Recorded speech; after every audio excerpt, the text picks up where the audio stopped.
The power of now. ഇപ്പോൾ എന്ന നിമിഷത്തിൻ്റെ ശക്തി. മനുഷ്യൻ ഏറ്റവുമധികം നഷ്ടപ്പെടുത്തുന്ന ഒന്നാണ് ഇപ്പോൾ, നൗ. നമ്മുടെ ശരീരം ഇപ്പോൾ അഥവാ വർത്തമാനകാലത്തിലുണ്ടെങ്കിലും മനസ്സ് പലപ്പോഴും ഭൂതകാലത്തിൻ്റെ ഓർമ്മകളിലും ഭാവിയുടെ ആശങ്കകളിലും കുടുങ്ങിക്കിടക്കുകയാണ്.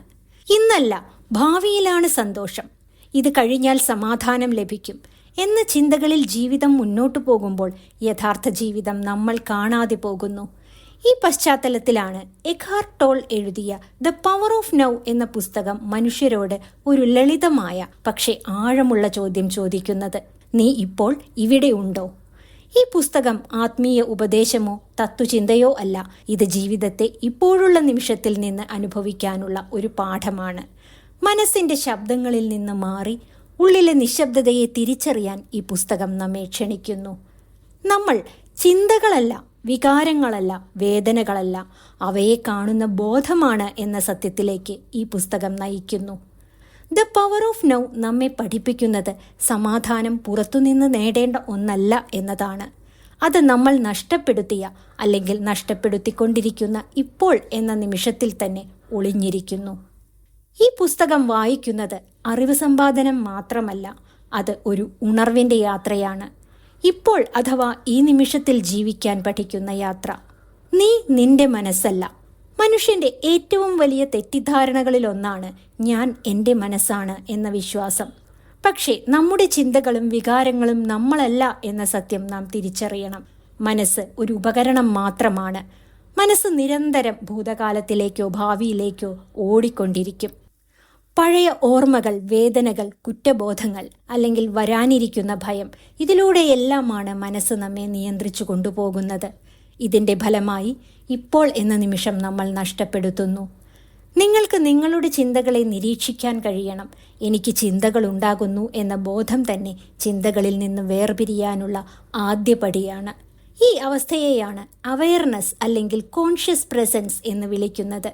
പഴയ വേദനകളിൽ നിന്നുണ്ടാകുന്ന മാനസികമായ തളർച്ചകൾ നമ്മെ വീണ്ടും വീണ്ടും ദുഃഖകരമായ ചിന്തകളിലേക്ക് വലിച്ചിഴയ്ക്കുന്നു. എന്നാൽ അത് കാണാനും തിരിച്ചറിയാനും കഴിയുമ്പോൾ നെഗറ്റീവ് ചിന്തകളുടെ ശക്തി കുറയുന്നു. അവബോധം, വേദനയിൽ നിന്ന് പുറത്തേക്കുള്ള വഴി. മനുഷ്യൻ അനുഭവിക്കുന്ന ഭൂരിഭാഗം വേദനയും മാനസികമായി സ്വയം സൃഷ്ടിച്ചതാണ്. ഭൂതകാലത്തെക്കുറിച്ചുള്ള പശ്ചാത്താപവും ഭാവിയെക്കുറിച്ചുള്ള പേടിയും ചേർന്നതാണ് ഈ വേദന. പെയിൻ ബോഡി എന്ന ആശയം ഈ പുസ്തകം അവതരിപ്പിക്കുന്നു. ഇത് ഒരു വിധത്തിലുള്ള സജീവമായ മാനസിക വേദനാ ഊർജമാണ്. കോപം, അസൂയ, ദുഃഖം, കുറ്റബോധം തുടങ്ങിയ വികാരങ്ങളിലൂടെ ഇത് പോഷിപ്പിക്കപ്പെടുന്നു. പെയിൻ ബോഡി ശക്തമായിരിക്കുമ്പോൾ അത് നമ്മുടെ ചിന്തകളും പ്രവൃത്തികളും നിയന്ത്രിക്കും. എന്നാൽ അതിനെ ചെറുക്കാൻ ശ്രമിക്കുന്നത് തെറ്റാണ്. വേദനയെ അടിച്ചമർത്തുകയോ മറക്കാൻ ശ്രമിക്കുകയോ ചെയ്യരുത്. പകരം അത് പൂർണ്ണമായി ബോധപൂർവം അനുഭവിക്കുക എന്നതാണ് വഴി. വേദനയെ എതിർക്കാതെ അതിനെ പൂർണ്ണമായി ഉൾക്കൊള്ളുമ്പോൾ അതിൻ്റെ ശക്തി നശിക്കുന്നു. ബോധം അഥവാ കോൺഷ്യസ്നെസ് തന്നെയാണ് വേദനയിൽ നിന്നുള്ള മോചനം. ഇപ്പോൾ ഞാൻ വേദന അനുഭവിക്കുന്നു എന്ന തിരിച്ചറിവ് വേദനയുമായി താതാത്മ്യം പ്രാപിക്കുന്നത് തടയുന്നു. അപ്പോൾ വേദന ഒരു അനുഭവം മാത്രമായി മാറുന്നു. വേദനയിൽ നിന്ന് ഓടിപ്പോകുന്നതല്ല, മറിച്ച് ബോധത്തോടെ അതിനെ നേരിടുന്നതാണ് യഥാർത്ഥ മോചനം. ഇപ്പോൾ എന്ന നിമിഷത്തിലേക്ക് ആഴത്തിൽ കടക്കുക. ഇപ്പോൾ മാത്രമാണ് യാഥാർത്ഥ്യം. ഭൂതകാലം ഓർമ്മ മാത്രവും ഭാവി കൽപ്പന മാത്രവുമാണ്. മനുഷ്യൻ ദുഃഖിതനാകുന്നത് ഇപ്പോഴത്തെ നിമിഷത്തെ ഉപേക്ഷിച്ചാണ്. സൈക്കോളജിക്കൽ ടൈം എന്ന ആശയം, ഇത് ഭൂതഭാവി ചിന്തകളാൽ നിറഞ്ഞ മനസ്സിൻ്റെ സമയമാണ്. അതിൽ ജീവിക്കുന്നവർക്ക് ഒരിക്കലും സമാധാനം അനുഭവിക്കാൻ കഴിയില്ല. കാരണം മനസ്സെന്നും ഇതിൽ കൂടുതൽ വേണം എന്ന് പറയുന്നു. ഇപ്പോൾ എന്ന നിമിഷത്തിൽ പ്രവേശിക്കാൻ ചില ലളിതമായ മാർഗങ്ങളുണ്ട്. ശ്വാസത്തെ ബോധത്തോടെ ശ്രദ്ധിക്കുക. ശരീരത്തിലെ അനുഭൂതികളെ ശ്രദ്ധിക്കുക. ഇപ്പോഴുള്ള ശബ്ദങ്ങൾ, കാഴ്ചകൾ, നിശബ്ദത എന്നിവ അനുഭവിക്കുക. ഇവയിലൂടെ മനസ്സ് മന്ദഗതിയിലാകുകയും ബോധം ശക്തമാകുകയും ചെയ്യുന്നു. ഇപ്പോഴുള്ള നിമിഷത്തിൽ പൂർണ്ണമായി ലയിക്കുമ്പോൾ ഉള്ളിൽ ആഴമുള്ള സമാധാനം അനുഭവപ്പെടും. ഇപ്പോൾ എന്ന നിമിഷത്തെ അംഗീകരിക്കുന്നത് സറണ്ടർ അല്ലെങ്കിൽ ആത്മീയ സമ്മതമാണ്. ഇതിനർത്ഥം പക്ഷേ കീഴടങ്ങലല്ല, മറിച്ച് യാഥാർത്ഥ്യത്തോടുള്ള എതിർപ്പ് അവസാനിപ്പിക്കൽ എന്നാണ്. ഇപ്പോൾ എന്ന നിമിഷത്തെ എതിർക്കുന്നത്രയും നിങ്ങളുടെ ദുഃഖം വർദ്ധിക്കും. ഇപ്പോൾ എന്ന യാഥാർത്ഥ്യം സ്വീകരിക്കുന്നത്രയും നിങ്ങളുടെ സമാധാനം വർദ്ധിക്കും. ജീവിതം ഭാവിയിൽ തുടങ്ങുന്ന ഒന്നല്ല, അത് ഇപ്പോൾ തന്നെ നടക്കുകയാണ്. ഇപ്പോൾ എന്ന നിമിഷത്തിൽ നിന്ന് ഒഴിഞ്ഞുമാറുന്ന മനസ്സിന്റെ തന്ത്രങ്ങൾ. മനസ്സ് ഒരിക്കലും ഇപ്പോൾ എന്ന നിമിഷത്തിൽ നിലനിൽക്കാൻ ഇഷ്ടപ്പെടുന്നില്ല. കാരണം ഇപ്പോഴുള്ള നിമിഷത്തിലെത്തുമ്പോൾ മനസ്സിന്റെ നിയന്ത്രണം കുറയുന്നു.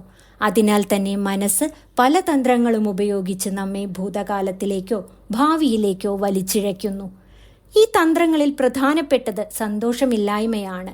ഇപ്പോൾ അത് പോരാ, ഇത് ഇനിയും നല്ലതാകണം എന്ന ചിന്തകൾ നമ്മെ ഇപ്പോഴിൽ നിന്നും അകറ്റുന്നു. മറ്റൊന്നാണ് ആഗ്രഹം. എന്തെങ്കിലും ലഭിച്ചാൽ മാത്രമേ സന്തോഷമുണ്ടാകൂ എന്ന വിശ്വാസം ഇപ്പോഴത്തെ നിമിഷത്തെ അപൂർണമാക്കുന്നു.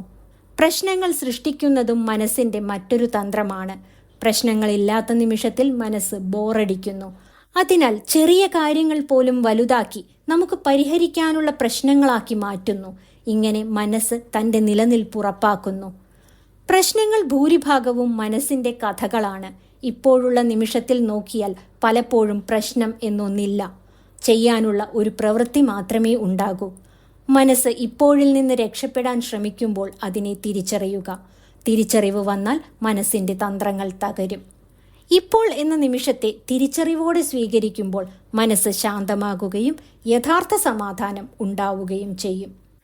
സാന്നിധ്യം എന്ന അവസ്ഥ, പ്രസൻസ് എന്നത് ഇപ്പോഴുള്ള നിമിഷത്തിൽ പൂർണ്ണമായി ജീവിക്കുന്ന അവസ്ഥയാണ്. നടക്കുമ്പോൾ നടക്കുന്നതിൽ, സംസാരിക്കുമ്പോൾ സംസാരിക്കുന്നതിൽ, കേൾക്കുമ്പോൾ കേൾക്കുന്നതിൽ പൂർണ്ണമായി മുഴുകുന്ന അവസ്ഥ, ഇതാണ് പ്രസൻസ്. പ്രസൻസ് ഉണ്ടാകുമ്പോൾ പെട്ടെന്നുള്ള പ്രതികരണങ്ങൾ കുറയുകയും മറുപടികൾ കൂടുതൽ ബോധപൂർവമാകുകയും ചെയ്യുന്നു.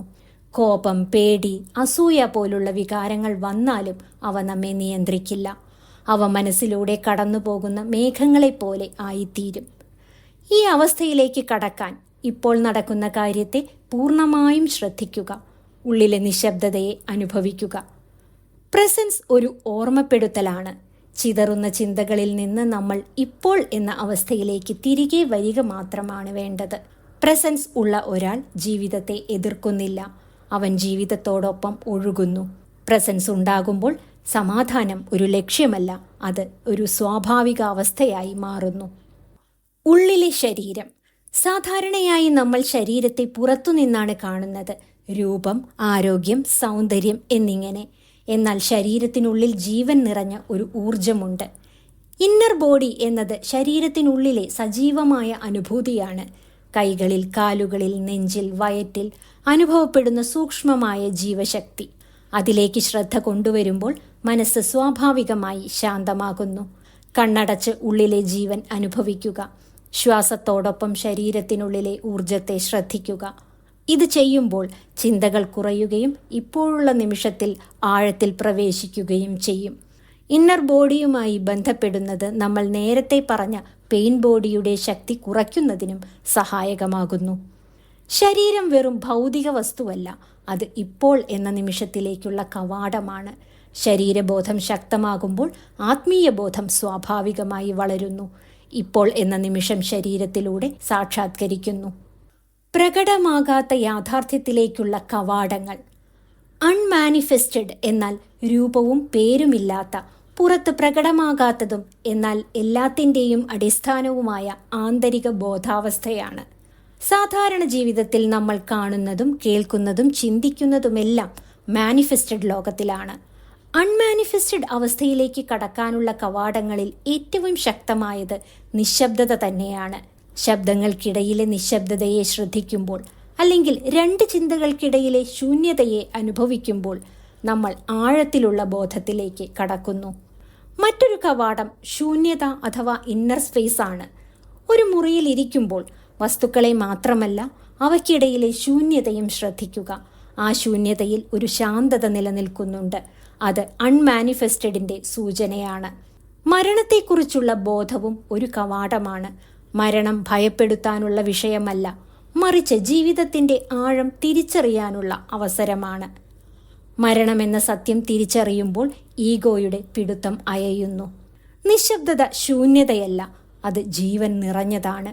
നിശബ്ദതയിൽ പ്രവേശിക്കുമ്പോൾ നമ്മൾ യഥാർത്ഥ സ്വരൂപത്തോട് അടുത്തുചേരുന്നു. അൺമാനിഫെസ്റ്റഡിനെ അനുഭവിക്കുന്നത് വാക്കുകളിലൂടെ വിവരിക്കാൻ കഴിയാത്ത എന്നാൽ ആഴത്തിൽ സമാധാനം നൽകുന്ന ഒരു അനുഭവമാണ്. പ്രബുദ്ധമായ ബന്ധങ്ങൾ. സാധാരണ മനുഷ്യബന്ധങ്ങൾ ഈഗോയുടെ അടിസ്ഥാനത്തിലാണ് പ്രവർത്തിക്കുന്നത്.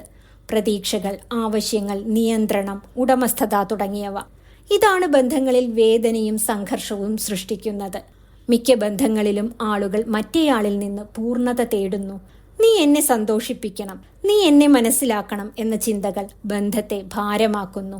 ടോൾ പറയുന്നു, ഒരു ബന്ധത്തിനും നമ്മെ പൂർണ്ണരാക്കാൻ കഴിയില്ല. പൂർണ്ണത നമ്മുടെ ഉള്ളിൽ നിന്നാണ് വരേണ്ടത്. അവബോധമുള്ള ഒരാൾ തൻ്റെ സന്തോഷത്തിൻ്റെ ഉത്തരവാദിത്തം മറ്റൊരാളിലേക്ക് മാറ്റുന്നില്ല. അവൻ പൂർണ്ണ സാന്നിധ്യത്തോടെയും അംഗീകാരത്തോടെയും ബന്ധങ്ങളിൽ ഇടപെടും. അപ്പോൾ ബന്ധമെന്നത് പങ്കിടലായി തീരും.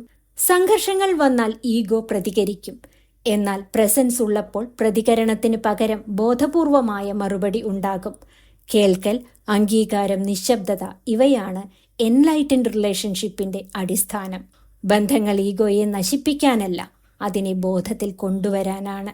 സംഘർഷങ്ങൾ ബോധത്തിലേക്ക് വളരാനുള്ള അവസരങ്ങളാണ്. ബന്ധങ്ങളിൽ സ്നേഹത്തിന്റെ ആഴം വർദ്ധിക്കുമ്പോൾ ഈഗോയുടെ പിടുത്തം കുറയും. യഥാർത്ഥ സ്നേഹം സ്വാതന്ത്ര്യത്തിൽ നിന്നാണ് ഉദിക്കുന്നത്. സന്തോഷത്തിന്റെയും ദുഃഖത്തിന്റെയും അപ്പുറം സമാധാനം. സാധാരണ മനുഷ്യൻ സന്തോഷം തേടുന്നത് സാഹചര്യങ്ങളിൽ നിന്നാണ്. വിജയം, ബന്ധങ്ങൾ, സമ്പത്ത്, അംഗീകാരം എന്നിവയെല്ലാം സന്തോഷം നൽകും. എന്നാൽ ഈ സന്തോഷം സ്ഥിരമല്ല. അത് മാറിമറയുന്ന സാഹചര്യങ്ങളെ ആശ്രയിച്ചിരിക്കുന്നു. സന്തോഷവും ദുഃഖവും ഒരേ നാണയത്തിന്റെ രണ്ട് വശങ്ങളാണ്. ഇന്ന് സന്തോഷം നൽകുന്നത് നാളെ ദുഃഖം നൽകാം. എന്നാൽ ഇതിനപ്പുറമൊരവസ്ഥയുണ്ട്, സമാധാനം. സമാധാനം എന്നത് വികാരമല്ല, അത് ബോധത്തിന്റെ അവസ്ഥയാണ്. സന്തോഷമുണ്ടാകാം, ഇല്ലായിരിക്കാം, പക്ഷേ സമാധാനം നിലനിൽക്കും. അത് ഉള്ളിൽ നിന്നുള്ള ശാന്തതയാണ്. ഈ അവസ്ഥയിലേക്ക് എത്താൻ ഇപ്പോഴുള്ള നിമിഷത്തെ പൂർണ്ണമായി അംഗീകരിക്കുക എന്നതാണ് വഴി. എതിർപ്പ് അവസാനിപ്പിക്കുമ്പോൾ ഉള്ളിൽ സമാധാനം ഉദിക്കുന്നു. ദുഃഖം വന്നാലും അത് നിങ്ങളാകുന്നില്ല, അത് ഒരു അനുഭവം മാത്രമായി മാറുന്നു. സാഹചര്യങ്ങൾ മാറുമ്പോൾ സന്തോഷം മാറും. ബോധത്തിൽ നിൽക്കുമ്പോൾ സമാധാനം ഇല്ലാതാകുകയില്ല. ജീവിതത്തിന്റെ ലക്ഷ്യം സ്ഥിരമായ സന്തോഷമല്ല, മറിച്ച് അചഞ്ചലമായ സമാധാനമാണ്. കീഴടങ്ങലിന്റെ യഥാർത്ഥ അർത്ഥം.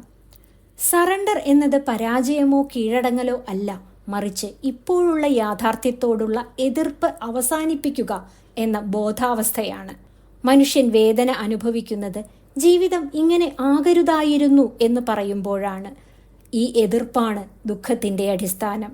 സറണ്ടർ അനുഭവിക്കുന്നത് ഇപ്പോൾ ഇതാണ് യാഥാർത്ഥ്യം എന്ന സത്യത്തെ പൂർണ്ണമായി അംഗീകരിക്കുമ്പോഴാണ്. ഇതിനർത്ഥം സംഭവിക്കുന്നതെല്ലാം ഇഷ്ടപ്പെടണം എന്നല്ല, പക്ഷേ അത് സംഭവിക്കുന്നുണ്ടെന്ന സത്യത്തെ നിഷേധിക്കാതിരിക്കുക എന്നതാണ്. സറണ്ടർ ഇപ്പോഴത്തെ നിമിഷത്തിൽ മാത്രമേ സാധ്യമാകൂ.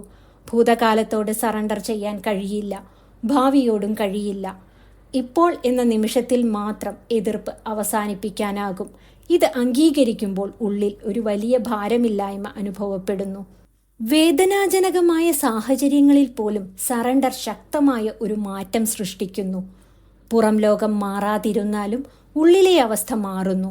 അതോടൊപ്പം പ്രവർത്തനങ്ങൾ കൂടുതൽ വ്യക്തവും ഫലപ്രദവുമാകുന്നു. കാരണം പ്രവർത്തനം ഈഗോയിൽ നിന്നല്ല, ബോധത്തിൽ നിന്ന് വരുന്നു. സറണ്ടർ ദുർബലതയല്ല, അതാണ് യഥാർത്ഥ ശക്തി. എതിർപ്പ് അവസാനിക്കുന്നിടത്ത് സമാധാനം ആരംഭിക്കുന്നു. ജീവിതത്തോട് പോരാടാതെ അതോടൊപ്പം ഒഴുകുമ്പോഴാണ് യഥാർത്ഥ സ്വാതന്ത്ര്യം ലഭിക്കുന്നത്. ഈ പുസ്തകം നമുക്ക് പകർന്നു നൽകുന്ന പ്രധാന ആശയങ്ങൾ എന്തൊക്കെയാണ്? ഇപ്പോൾ എന്ന നിമിഷത്തിൽ ജീവിക്കുക, ലിവ് ഇൻ ദ നൗ. ഭൂതകാലത്തെക്കുറിച്ചുള്ള ചിന്തകളും ഭാവിയെക്കുറിച്ചുള്ള ആശങ്കകളും ഒഴിവാക്കി ഇപ്പോഴത്തെ നിമിഷത്തിൽ പൂർണ്ണ ശ്രദ്ധ നൽകുക. അതാണ് യാഥാർത്ഥ്യം, അതാണ് പ്രധാനം. മനസ്സിൽ നിന്ന് വിട്ടുനിൽക്കുക, ഡിസ്കണക്ട് ഫ്രം ദി മൈൻഡ്.